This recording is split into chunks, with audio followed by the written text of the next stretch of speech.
circle, or was a circle around each animal? Each animal. So almost like the outside edge was hot, and whatever smashed them down to the ground wasn't, and just pressed them into the dirt. Yes.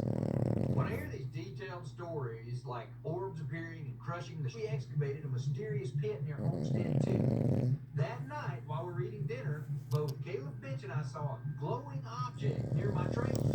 It was right there, something yellow and goldish color, and it's rectangular. You know, we ought to keep moving and look for other spots that you want to show us. Maybe head down closer to Homestead 2. I agree. As a scientist, I'm still struggling with Steven's story, but he's so sincere about what he claims happened.